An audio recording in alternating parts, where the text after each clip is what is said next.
ये सोच है हम इंसानों की कि एक अकेला क्या कर सकता है।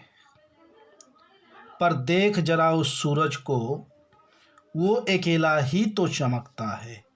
नमस्कार दोस्तों, आज 18 जनवरी है और 18 जनवरी के जितने भी बनने वाले करंट अफेयर इम्पोर्टेंट होंगे वो सारे इस वीडियो में देखेंगे। चलते हैं सबसे पहले आज के प्रश्न में। आज के प्रश्न में कहते हैं कि अरुणाचल प्रदेश ने किसे अपना राज्य तितली के रूप में घोषित किया है। तो ये है केसर ए हिंद। केसर ए हिंद जो एक तितली है जो अरुणाचल प्रदेश ने अपने राज्य किए जो है तितली घोषित किया गया है। आते हैं क्वेश्चन नंबर वन कहते हैं प्रधानमंत्री नरेंद्र मोदी ने किस दिन को राष्ट्रीय स्टार्टअप दिवस के रूप में मनाने की घोषणा की है। तो स्टार्टअप दिवस के रूप में नरेंद्र मोदी जी ने कब मनाने की घोषणा की है। तो ऑप्शन आते हैं, ए है 15 जनवरी, बी 18 जनवरी, सी 16 जनवरी और डी है 17 जनवरी। इसका आंसर होगा सी यानी 16 जनवरी को भारत के प्रधानमंत्री नरेंद्र मोदी जी ने राष्ट्रीय स्टार्टअप दिवस के रूप में मनाने की घोषणा की है। चलिए इससे जुड़े हुए कुछ महत्वपूर्ण बिंदु देखते हैं। कहते हैं प्रधानमंत्री नरेंद्र मोदी ने देश की स्टार्टअप यूनिट्स को नए भारत का आधार स्तंभ बताया और साथ ही उन्होंने 16 जनवरी को राष्ट्रीय स्टार्टअप दिवस के रूप में मनाने का फैसला किया। पीएम मोदी ने भारत के स्टार्टअप इकोसिस्टम की सराहना यह बताता है कि 2021 में 42 स्टार्टअप यूनिकॉर्न या $100 करोड़ या उससे ज़्यादा वैल्यू के स्टार्टअप बन गए हैं। नेक्स्ट है कुछ दिवस की ओर, क्योंकि मैं जनवरी माह में लगातार कुछ दिवस दिया हूँ जिसमें हम लोग कुछ महत्वपूर्ण दिवस को देखेंगे। चलते हैं 1 जनवरी वैश्विक परिवार दिवस, 4 जनवरी विश्व ब्रेल दिवस और 6 जनवरी विश्व युद्ध अनाथ दिवस, 9 जनवरी प्रवासी भारतीय दिवस, 10 जनवरी विश्व हिंदी दिवस, 11 जनवरी राष्ट्रीय मानव तस्करी जागरूकता दिवस, 12 जनवरी राष्ट्रीय युवा दिवस, 14 जनवरी सशस्त्र बल वयोवृद्ध दिवस और 15 जनवरी भारतीय सेना दिवस। तो जनवरी माह का कुछ पॉइंट था जो मैंने एक महत्वपूर्ण बिंदु में लाकर डाल दिया हूँ, आप लोग इसको याद रखिएगा। चलते हैं क्वेश्चन नंबर 2। कहते हैं बहुत इंपॉर्टेंट क्वेश्चन है और ये महत्वपूर्ण क्वेश्चन बन जाता है क्योंकि कहते हैं कि ऊँटों के लिए दुनिया का पहला होटल किस देश ने बनाया है। क्या बात है, क्वेश्चन काफ़ी अच्छा है। ऑप्शन में आते हैं, ए भारत, बी सऊदी अरब, सी बहरीन और डी है ईरान। तो इसका जो आंसर होगा बी यानी सऊदी अरब ये पहला देश बन चुका है जो ऊँटों के लिए ठहरने के लिए जो है होटल तैयार किया गया है। आते हैं महत्वपूर्ण बिंदु की ओर। कहते हैं सऊदी अरब में ऊँटों की देखभाल के लिए 120 कमरों वाला होटल स्थापित किया गया है, यानी उसका छत जो खुला हुआ रहता है 120 कमरों वाला होटल स्थापित किया, यानी 120 ऊँटें ठहराया जा सकता एक बार। सऊदी अरब एशिया महाद्वीप में स्थित है। सऊदी अरब की राजधानी रियाद है और सऊदी अरब की जो मुद्रा है सऊदी रियाल। आते हैं क्वेश्चन नंबर 3 की ओर। तीसरे क्वेश्चन कहते हैं विश्व में ढाका इंटरनेशनल फिल्म फेस्टिवल का आयोजन कौन सी संस्था कर रही है। यानी विश्व में जो ये होने जा रही है वो ढाका इंटरनेशनल फिल्म फेस्टिवल वह कौन सी संस्था करेगी। आते हैं ऑप्शन की ओर। ए है star film industry, B rainbow film society, C है क्लाउड मूवी कलेक्शन और डी है सनराइज फिल्म सोसाइटी। तो इसका आंसर होगा बी रेनबो फिल्म सोसाइटी, यानी ये संस्था जो है बीच में ढाका इंटरनेशनल फिल्म फेस्टिवल का आयोजन करने जा रही है। आते हैं महत्वपूर्ण बिंदु की ओर। कुछ महत्वपूर्ण बिंदु है जिसको हम लोग देख लेते हैं। 20वां ढाका अंतर्राष्ट्रीय फिल्म महोत्सव बांग्लादेश के ढाका में शुरू हो रहा है। इस महोत्सव में 70 देशों की 525 फिल्मों को 10 श्रेणियों के तहत 15 से 25 जनवरी के बीच ढाका के विभिन्न स्थानों पर प्रदर्शित किया जाएगा। फिल्म फेस्टिवल का आयोजन हाइब्रिड मोड में किया जा रहा है और जिसमें फेस्टिवल के दौरान कई फिल्में ऑनलाइन स्ट्रीम की जा रही है। यह जो संस्करण है मैंने पहले लिखा है 20वां, इसका संस्करण 20वां चल रहा है। आते हैं नेक्स्ट क्वेश्चन की ओर। चौथा नंबर कहते हैं हाल ही में प्रधानमंत्री मोदी ने बांग्लादेश और किस राज्य के बीच नई हाईवे की मंजूरी दी है। यानी बांग्लादेश और हमारे देश के कौन से राज्य हैं जिसके बीच जो है ये हाईवे की मंजूरी दी है। आते हैं ऑप्शन की ओर। ए है मणिपुर, बी मिजोरम, सी त्रिपुरा और डी है नागालैंड। तो इसका जो आंसर होगा सी यानी त्रिपुरा। त्रिपुरा राज्य और बांग्लादेश के बीच ये पहला जो है हाईवे की मंजूरी मिली है पीएम नरेंद्र मोदी जी के द्वारा। आते हैं महत्वपूर्ण बिंदु की ओर देखते हैं। कहते हैं सदियों पुरानी केर पूजा भारत के त्रिपुरा में फिर से शुरू हुई है। ये पॉइंट बनता है। नए मुख्य सचिव जो है त्रिपुरा के हैं सचिव आलोक है कुमार जी हैं और मुख्यमंत्री मातृत्व पुष्टि उपहार योजना जो है त्रिपुरा ने शुरू की है और 1-2 खेलो 1-2 पढ़ो लर्निंग परियोजना की शुरुआत भी त्रिपुरा में हुई है। मुख्यमंत्री ने ऑक्सीजन पार्क का उद्घाटन भी त्रिपुरा में की गई है, त्रिपुरा के मुख्यमंत्री जी ने। आते हैं 5वां नंबर क्वेश्चन। 5वां नंबर क्वेश्चन है कि हाल ही में किस देश ने रेडियो फ्रीक्वेंसी पहचान आधारित ई पासपोर्ट की पेशकश की है। तो ये पहला जो है हमारा जो है ये सिस्टम बना है जिसमें रेडियो फ्रीक्वेंसी पहचान आधारित ई पासपोर्ट पेशकश की है। कौन सा देश है? तो ऑप्शन आते हैं ए मोरक्को, बी इथियोपिया, सी भारत और डी है बांग्लादेश। तो इसका आंसर होगा सी यानी भारत। ये भारत देश बन चुका है जो रेडियो फ्रीक्वेंसी पहचान पर आधारित ई पासपोर्ट तैयार किए जाएंगे। आते हैं महत्वपूर्ण बिंदु की ओर। कहते हैं कि भारत 9 जनवरी 2022 को रेडियो फ्रीक्वेंसी पहचान आधारित ई पासपोर्ट तैयार किया है। पहली बार रेडियो फ्रीक्वेंसी पहचान आधारित ई पासपोर्ट मलेशिया द्वारा 1998 में बनाए गए थे। तो ये 2 पॉइंट बनता था जो कि मैंने इस वीडियो में डाल दिया हूँ। आते हैं क्वेश्चन नंबर 6 की ओर।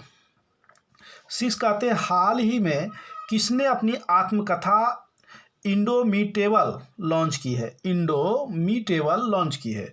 आते हैं ऑप्शन की ओर। ए है जयंत घोष और बी है सुधा मूर्ति, सी अरुंधति भट्टाचार्य और डी है पूनम दलाल दहिया। तो इसका आंसर होगा सी नंबर अरुंधति भट्टाचार्य जिन्होंने अपनी आत्मकथा इंडोमिटेबल लॉन्च की है। अब आते हैं इससे जुड़े हुए कुछ महत्वपूर्ण बिंदु की ओर। कहते हैं आत्मकथा की जब बात होती है तो सबसे पहले ममता बनर्जी की आप नाम सुने हैं जिनके जन्मदिन के शुभ अवसर पर 2021 में ममता बियोड 2021 एक आत्मकथा है जिन्होंने जयंत घोष ने इसको प्रकाशित किया, इनके द्वारा रचित की गई है। नेक्स्ट है अगला पॉइंट में माठी घोड़ा प्रदीप महापात्रा ने लिखा, जबकि the Google story David A vice और मार्क मलसेड ने लिखा है। जबकि बैचलर डैड तुषार कपूर ने, मॉडर्न इंडिया पूनम दलाल दहिया के द्वारा लिखा गया है। तो ये कुछ जो है महत्वपूर्ण पॉइंट जो है पुस्तकें थे जो मैंने इस बिंदु में डाल दिए हैं। आते हैं नेक्स्ट अगले क्वेश्चन की ओर। आप लोग जो भी वीडियो देख रहे हैं जिनको अच्छा लग रहा है, लगता है हेल्पफुल होगा आपके एग्ज़ाम के लिए, काफ़ी महत्वपूर्ण है, आप वीडियो थोड़ा सा लाइक कर दें क्योंकि काफ़ी मेहनत लगती है वीडियो बनाने में और थोड़ी सी आपका सपोर्ट अगर हो तो थोड़ा सा अच्छा लगता है कि मैं जो मेहनत कर रहा हूँ सही जगह जा रहा है। और अगर आपको ठीक लगता है तो थोड़ा शेयर कर दें। मैं आपसे यही एक आग्रह करूँगा। मेरे पास जितने भी आपके वीडियो आएंगे और जितने भी यहाँ सेट भी शुरू होने जा रही है, 2-4 दिन में तैयार हो चुका है सेट, अब शुरू होगा। सारे में फ्री ऑफ कॉस्ट, कहीं 1 रुपया खर्च नहीं। कहीं कोई बुक अगर लॉन्च होगी करंट अफेयर का या फिर आपका जीके का, तो फ्री ऑफ कॉस्ट हमारे यूट्यूब चैनल्स पर प्रोवाइड किया जाएगा। और अगर आपको भी डाउनलोड मिलेगा तो भी फ्री ऑफ कॉस्ट। तो कहीं कोई पैसे नहीं ली जाती आपसे, ओनली फॉर आपका फ्री सेवा है। आपसे एक ही गुजारिश है, थोड़ा लाइक कर दे और अपने दोस्तों के साथ शेयर कर दे। मैं आप लोग के लिए काफ़ी मेहनत करता हूँ। आते हैं 7 नंबर, निम्नलिखित में से किस राज्य सरकार द्वारा सहाय योजना की जो है शुरुआत की गई है? तो किस राज्य सरकार के द्वारा जो है सहाय योजना की शुरुआत की गई है? काफ़ी महत्वपूर्ण पॉइंट है, बनने वाला है क्वेश्चन। सीडीपीओ जो भी बैठने वाले हैं या बीपीएससी 67 में, इस बार रेलवे भी एग्जाम लेगी। और वाकई जो है एनटीपीसी जो कर रहे हैं, एनटीपीसी पुनः आपको रिजल्ट देने वाली है। और मैं इसके विशेष रूप से कुछ अलग से वीडियो नहीं बनाया हूँ, ना ही इससे कुछ विशेष थेसिस में देना चाहता हूँ।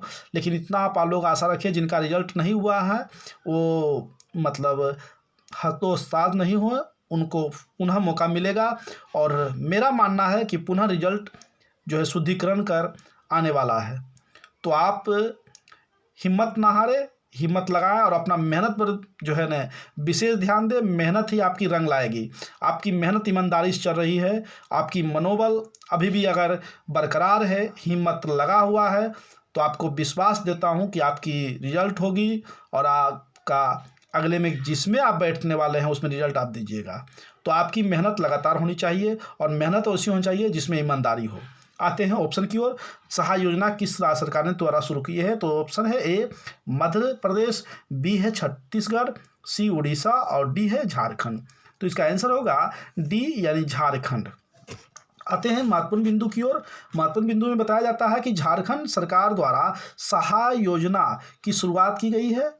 इसका उद्देश्य राज्य के नक्सल प्रभावित इलाकों में युवा खेल प्रतिभाओं को प्रोत्साहित करना, यानी जो अत्यंत ही पिछड़े वर्ग है, जंगली क्षेत्रों में रहने वाले लोग हैं, आदिवासी लोगों हैं, उनको प्रोत्साहित करना, उनको समाज के साथ जोड़ने का काम यह योजना के तहत की जाएगी। क्या? सहाय योजना के तहत। तो याद रखना होगा।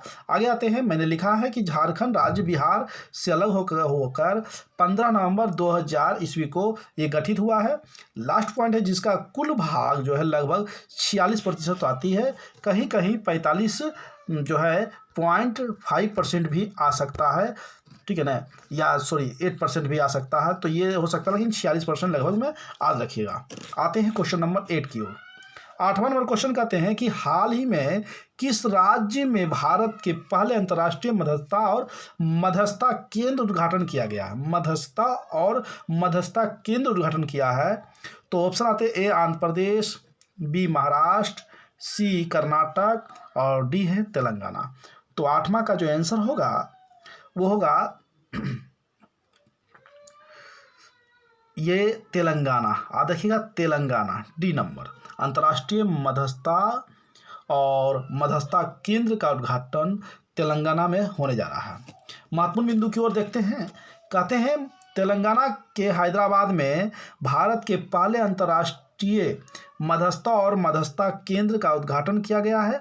यह केंद्र पर्याप्त न्यायाधीशों की कमी की स्थिति में शीघ्रता से विवादों का निपटारा करेगी। यानी न्यायालय में जो न्यायाधीश की लगातार कमी है उसको क्षतिपूर्ति करते हुए जितना भी न्याय है जो पेंडिंग है उसको निपटारा ससमय करने जा रही है। आते हैं क्वेश्चन नंबर 9 की ओर। 9 नंबर क्वेश्चन कहते हैं, हाल ही में किस राज्य सरकार द्वारा उड़ान योजना की शुरुआत की है? कौन सी योजना? उड़ान योजना। तो उड़ान योजना की शुरुआत कौन सी सरकार की है? तो ऑप्शन आते हैं, ए पंजाब, बी राजस्थान, सी हरियाणा और डी है उत्तर प्रदेश। तो इसका आंसर होगा बी यानी राजस्थान की सरकार ने। महत्वपूर्ण बिंदु की ओर आते हैं। राजस्थान की सरकार द्वारा हाल ही में उड़ान योजना की शुरुआत की गई है, जिसका उद्देश्य 10 से 45 वर्ष की बालिकाओं एवं महिलाओं को मुफ्त में सैनिटरी नैपकिन वितरण करना। आते हैं क्वेश्चन नंबर 10, 10वां इस वीडियो का लास्ट क्वेश्चन है और उसके बाद रिवीजन पार्ट है जो काफ़ी महत्वपूर्ण है, इसको देखना ना भूलें। 10वां है, भारत ने किस देश के साथ डिजिटल मीडिया के क्षेत्र में सहयोग हेतु समझौता किया है? ऑप्शन आते हैं, A Singapore, B Germany, C Vietnam और डी इंडोनेशिया। तो भारत जो है वियतनाम यानी सी नंबर वियतनाम के साथ जो है डिजिटल मीडिया का क्षेत्र में सहयोग हेतु समझौता प्राप्त किया है। आते हैं महत्वपूर्ण बिंदु की ओर। कहते हैं भारत और वियतनाम ने डिजिटल मीडिया के क्षेत्र में सहयोग हेतु समझौता ज्ञापन पर हस्ताक्षर किया है। तो कुछ पॉइंट था जो मैंने दे दिया। आते हैं आज के प्रश्नों में। आज के प्रश्न यानी रिवीजन हम लोग देखेंगे जो काफ़ी महत्वपूर्ण है। प्रधानमंत्री नरेंद्र मोदी ने किस दिन को राष्ट्रीय स्टार्टअप दिवस के रूप में मनाने की घोषणा की है? तो वो 16 जनवरी। ऊँटों के लिए दुनिया का पहला होटल किस देश में बनाया गया है? तो है सऊदी अरब। सऊदी अरब में बनाया गया है। नेक्स्ट है 20वें ढाका इंटरनेशनल फिल्म फेस्टिवल का आयोजन कौन सी संस्था कर रही है? तो रेनवे फिल्म सोसाइटी। चौथे नंबर क्वेश्चन है हाल ही में प्रधानमंत्री मोदी ने बांग्लादेश और किस राज्य के बीच नए हाईवे की मंजूरी दी है? तो त्रिपुरा है। नेक्स्ट है क्वेश्चन नंबर 5 की ओर। हाल ही में किस देश ने रेडियो फ्रिक्वेंसी पहचान आधारित ई पासपोर्ट की पेशकश की है? तो भारत। हाल ही में किसने अपनी आत्मकथा इंडोमिटेबल लॉन्च की है? तो अरुंधति भट्टाचार्य। 7वां नंबर क्वेश्चन है कि निम्नलिखित में से किस राज्य सरकार द्वारा सहाय योजना की शुरुआत की है? तो झारखंड। 8वां है हाल ही में किस राज्य में भारत के पहले अंतर्राष्ट्रीय मध्यस्थता और मध्यस्थता केंद्र उद्घाटन किया गया है? तो है तेलंगाना। 9 नंबर क्वेश्चन है कि हाल ही में किस राज्य सरकार द्वारा उड़ान योजना की शुरुआत की गई है? तो राजस्थान। 10वां है भारत ने किस देश के साथ डिजिटल मीडिया के क्षेत्र में सहयोग हेतु समझौता किया है? तो है वियतनाम। तो इस तरह से मेरा रिवीजन पार्ट है। अब आते हैं आज के डोज में। आज के डोज जो लेना ना भूले काफ़ी महत्वपूर्ण पॉइंट होती है आज के डोज। और ये जीके जीएस का सेट नंबर मेरा 18। आज 18 जनवरी है और मेरा सेट भी 18 है। 17 सेट मैंने डाल चुका हूँ। जो नहीं देखे हैं वो कृपया जा कर के प्ले लिस्ट में जनवरी के करेंट अफेयर में आप जा कर के देख सकते हैं। 17 डोज और वो सभी क्वेश्चन काफ़ी महत्वपूर्ण है आपके लिए। आते हैं नंबर 1 क्वेश्चन। भारतीय ऋण गारंटी निगम की स्थापना कब की गई? तो 1971 ईस्वी में की गई। कब की गई? 1971 ईस्वी में की गई है। नेक्स्ट क्वेश्चन आते हैं दूसरा नंबर। कहते हैं भारत का सबसे बड़ा म्यूजियम कौन सा है? तो इंडियन म्यूजियम है, वो है कोलकाता में।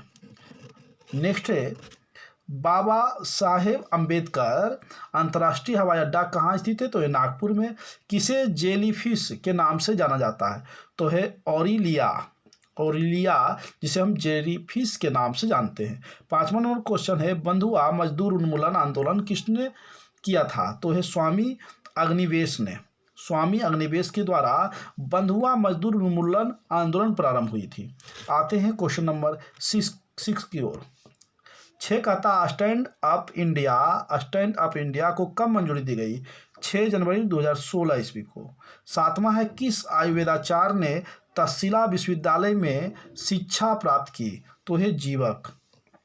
8वां है अपभू उपग्रह की पृथ्वी से ऊंचाई कितनी होती है? तो 39,834 किलोमीटर। जबकि भू स्थित उपग्रह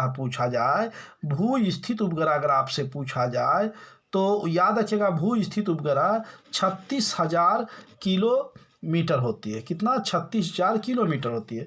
लेकिन अपभू उपग्रह जो स्थित होता है 39,834 किलोमीटर, यानी सबसे अधिक ऊंचाई पर ये होते हैं उपग्रह स्थित होते हैं। नेक्स्ट आते हैं क्वेश्चन नंबर 9 की ओर। 9 कहते हैं कि भारत का पहला परमाणु रिएक्टर कौन सा रहा? तो वो रहा अप्सरा, जो 1956 ईस्वी में तैयार किए गए थे। अप्सरा। 10 यानी 10वां नंबर क्वेश्चन है कि चंद्रमा पर भारत का पहला मिशन चंद्रयान 1 कब छोड़ा गया था? तो ये था 22 अक्टूबर 2008 ईस्वी को। और ये विश्व में अगर चंद्रमा के आधार पर अगर देखा जाए वर्ल्ड में लेवल पर, तो भारत जो है 68वां जो है अभियान था भारत का, जो कि चंद्रमा पर छोड़ा गया था, जबकि भारत की ओर से पहला और विश्व के आधार पर यह 68वां था। आते हैं आज के सवाल जो सबसे महत्वपूर्ण जो है ना बिंदु होते हैं।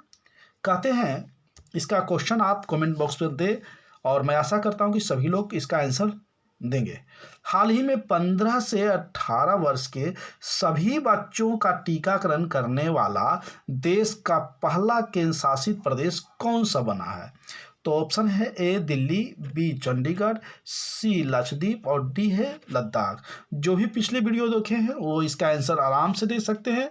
तो इस तरह से मैं वीडियो लाता हूँ और कल फिर सुबह मिलेंगे। धन्यवाद। जय हिंद, जय भारत।